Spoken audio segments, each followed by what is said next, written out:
എല്ലാവർക്കും നമസ്കാരം.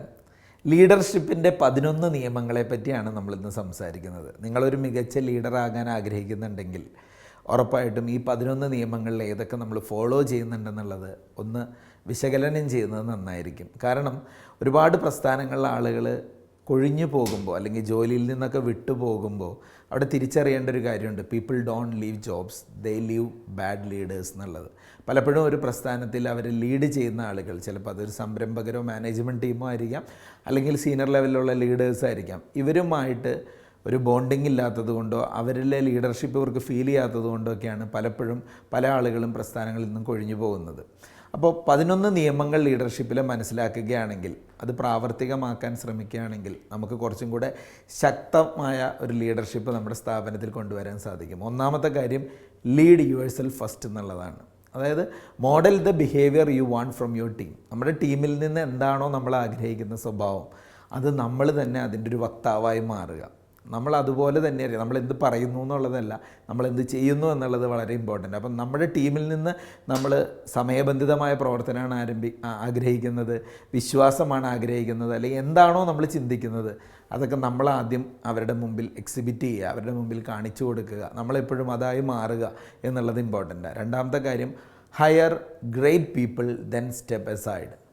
അതായത് മൈക്രോ മാനേജ് ചെയ്യാൻ പോവാതെ നല്ല ആളുകളെ തന്നെ എടുക്കുക. നമ്മുടെ ടീമിൽ നല്ല സ്ട്രോങ് ആയ ആളുകളെ, നമ്മളേക്കാൾ കഴിവുള്ള ആളുകളെ ടീമിൽ കൊണ്ടുവരിക, ടീമിനെ ശാക്തീകരിക്കുക, എംപവർ യുവർ ടീം.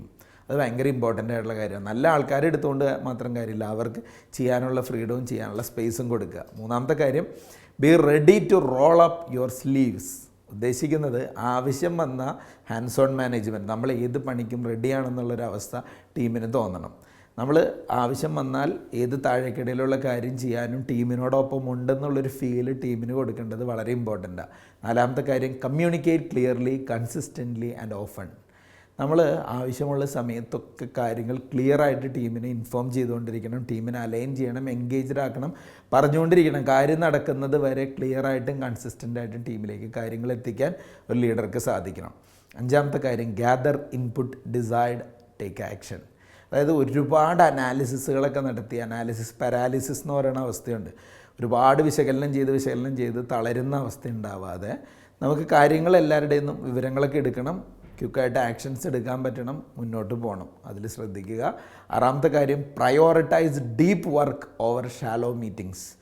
മീറ്റിങ്ങുകളൊക്കെ നല്ലതാണ്, പക്ഷേ നല്ല ശക്തമായ വർക്ക് നടക്കണം. ചർച്ചകൾ മാത്രം ഉണ്ടായിട്ട് കാര്യമില്ല. ഏറ്റവും ഫോക്കസ്ഡ് ആയിട്ടുള്ള ഹൈ ഇമ്പാക്റ്റ് വർക്കിൽ ഫോക്കസ് ചെയ്ത് വർക്ക് ചെയ്യാനുള്ള അവസ്ഥയും കൂടി ഉണ്ടാവുക. ഡാറ്റകൾ വേണം, മീറ്റിങ്ങുകൾ വേണം, ചർച്ചകൾ വേണം, ആക്ഷൻസ് ആണ് ഇമ്പോർട്ടൻ്റ്, എക്സിക്യൂഷൻ അതിലും ഫോക്കസ് ചെയ്യുക. ഏഴാമത്തെ കാര്യം, give frequent feedback and recognition. അതായത് നമ്മുടെ ടീമിലുള്ള ആളുകൾക്ക് ഫീഡ്ബാക്ക് കൊടുക്കുക എന്ന് പറയുന്നത് ഒരു ലീഡർ പ്രത്യേകം ശ്രദ്ധിക്കേണ്ട കാര്യമാണ്. നല്ല കാര്യങ്ങൾ ചെയ്യുന്ന ആളുകളെ അനുമോദിക്കുക. അത് വർഷത്തിലൊരിക്കൽ മാത്രമല്ല, ഇടയ്ക്കിടെ ചെയ്യേണ്ട കാര്യമാണ്. ടീമിൻ്റെ എനർജി മെയിൻറ്റെയിൻ ചെയ്യാൻ അത് വളരെ സഹായിക്കും. എട്ടാമത്തെ കാര്യം, deal with toxic behaviour swiftly.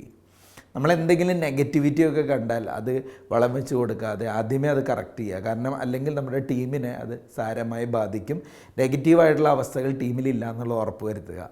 ഒമ്പതാമത്തെ കാര്യം, focus on high impact work.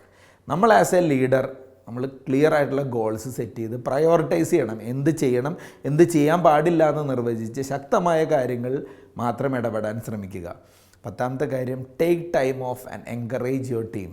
അതായത് ശരിക്കും ഒരു വർക്ക് ലൈഫ് ബാലൻസ് ഒക്കെ വേണം. നമുക്ക് ഇടയ്ക്കൊരു ഓഫ് ടൈമൊക്കെ വെച്ച് ടീമിനെയൊക്കെ ആയിട്ട് പോയി ഒന്ന് എനർജി ആക്കുക, അവരുമായിട്ട് നല്ലൊരു ബോണ്ടിങ്ങും റിലേഷൻഷിപ്പൊക്കെ ഉണ്ടാക്കുന്നതിലൊന്ന് ശ്രദ്ധിക്കുക. അത് ആ ടീം ബിൽഡിങ്ങിൽ വളരെ സഹായിക്കും. And finally, invest in your teams growth. നമ്മുടെ ടീമിൻ്റെ സ്കില്ലും അവരുടെ കരിയറും ബിൽഡ് ചെയ്യുന്നതിൽ നമ്മൾ ഇൻവെസ്റ്റ് ചെയ്യുക. ചിലപ്പോൾ നമുക്കതിന് കഴിവില്ലെങ്കിൽ അതിന് പറ്റിയ ആളുകളെ കൊണ്ടുവന്ന് ടീമിൻ്റെ ശാക്തീകരണം, ടീമിൻ്റെ കപ്പാസിറ്റി ബിൽഡിങ്, ടീമിന് കൂടുതൽ അറിവും കഴിവുള്ളവരാക്കും തോറും നമ്മുടെ സ്ഥാപനത്തിൽ അതിൻ്റേതായ ഔട്ട്പുട്ട് വരും. അപ്പോൾ നമ്മൾ ഈ പറഞ്ഞ 11 കാര്യങ്ങളും 11 നിയമങ്ങളാണ് ലീഡർഷിപ്പിൽ. അപ്പോൾ ശരിക്കും പറഞ്ഞു കഴിഞ്ഞാൽ ഒരു ലീഡർഷിപ്പ് എന്ന് പറയുന്നതിൽ 90% കാര്യങ്ങളും നമ്മൾ എന്താണോ ഷോ അപ്പ് ചെയ്യണത്, നമ്മൾ എന്താണോ എക്സിബിറ്റ് ചെയ്യണത്. അപ്പോൾ അതുകൊണ്ട് ഈ 11 കാര്യങ്ങളും ശരിക്കും സ്ട്രോങ് ആയിട്ട് തന്നെ ആളുകളുടെ മുമ്പിൽ എക്സിബിറ്റ് ചെയ്യുക. എപ്പോഴും മനസ്സിലാക്കുക, start by being a great example. നമ്മൾ എന്താണോ ആഗ്രഹിക്കുന്നത് അതിൻ്റെ ഒരു എക്സാമ്പിളായിട്ട് തന്നെ മറ്റുള്ളവരുടെ മുമ്പിൽ നമ്മൾ അവതരിപ്പിക്കപ്പെടുക. അപ്പോൾ അങ്ങനെ ശക്തനായ ലീഡറായി മാറാൻ നിങ്ങൾക്ക് സാധിക്കട്ടെ. Thank you.